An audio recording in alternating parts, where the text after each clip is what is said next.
વિદેશ પ્રવાસ બાદ સીએમ ભૂપેન્દ્ર પટેલ દિલ્હી અને મુંબઈના પ્રવાસે જશે। વાઇબ્રન્ટ ગુજરાત સમિટને લઈને બેઠક કરશે। 30 ઓગસ્ટે દિલ્હીમાં સીએમ ભૂપેન્દ્ર પટેલ અને ડેપ્યુટી સીએમ હર્ષ સંઘવીની બેઠક થવાની છે।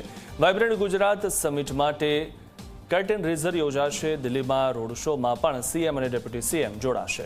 5 સપ્ટેમ્બરે મુંબઈમાં મુખ્યમંત્રી રોડ શોમાં ભાગ લેશે। સીએમ સાથે ડેપ્યુટી સીએમ હર્ષ સંઘવી પણ હાજર રહેશે। સપ્ટેમ્બરના ત્રીજા સપ્તાહે હર્ષ સંઘવી જાપાન અને યુરોપના પ્રવાસે જશે।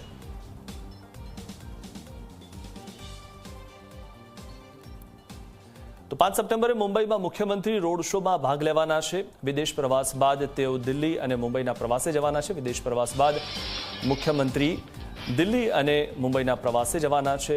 સીએમ સાથે ડેપ્યુટી સીએમ હર્ષ સંઘવી પણ હાજર રહેવાના છે। તો સપ્ટેમ્બરના ત્રીજા સપ્તાહે હર્ષ સંઘવી જાપાન અને યુરોપ જશે। વિશે વધુ માહિતી મેળવી અમારા સંવાદદાતા હિતલ પારેખ પાસેથી। હિતલ, જે રીતે સીએમ અને ડેપ્યુટી સીએમ જે પ્રવાસે જવાના છે દિલ્હી અને મુંબઈના, અને ત્યારબાદ વિદેશ પ્રવાસે ડેપ્યુટી સીએમ જવાના છે, શું હતું માહિતી? જી ચોક્કસ એવું કહી શકાય કે મુખ્યમંત્રી ભૂપેન્દ્ર પટેલ અત્યારે અમેરિકા અને કેનેડાના પ્રવાસે છે। સ્વાભાવિક છે કે તેઓ 26 તારીખે પરત ફરશે। ત્યાર પછી ગ્લોબલ સમિટ વાઇબ્રન્ટ ગુજરાતના પરિપ્રેક્ષમાં 30મી તારીખે પુનઃ તેઓ અને નાયબ મુખ્યમંત્રી દિલ્હીની મુલાકાત લેશે। સ્વાભાવિક છે કે દિલ્હીમાં વાઇબ્રન્ટ ગુજરાત ગ્લોબલ સમિટને લઈને બેઠકો યોજાવાની છે।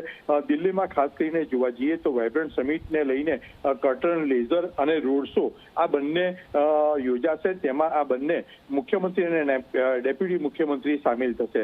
5મી સપ્ટેમ્બરે પણ મુંબઈ ખાતે રોડ શોનું આયોજન કરવામાં આવ્યું છે, જેમાં પણ આ બંને મહાનું જે મુખ્યમંત્રી અને ડેપ્યુટી મુખ્યમંત્રી છે એ જોડાશે। વાઇબ્રન્ટ સમિટ ગુજરાતને લઈને ત્યાર પછી જે છે સપ્ટેમ્બરના ત્રીજા અઠવાડિયામાં નાયબ મુખ્યમંત્રી હર્ષ સંઘવી જાપાન અને યુરોપના વિદેશ પ્રવાસે જશે। સ્વાભાવિક છે કે આ તમામ તૈયારીઓ જે કરી રહ્યા છે અથવા પ્રવાસ કરી રહ્યા છે એ 2027 જાન્યુઆરીમાં યોજાનાર ગ્લોબલ સમિટ જે વાઇબ્રન્ટ ગુજરાતની સમિટ છે એને મૂડીરોકાણ ગુજરાતમાં લાવવા અને આમંત્રણ આપવા માટેની આ બંને પ્રક્રિયાઓ સાથે છે। અને સ્વાભાવિક છે કે આ વખતેનું વાઇબ્રન્ટ ગુજરાત 2027 ભવ્યતાથી ભવ્ય બનશે એ પ્રકારનું આયોજન સરકાર દ્વારા કરવામાં આવી રહ્યું છે। જી આભાર હિતલ, માહિતી આપવા બદલ।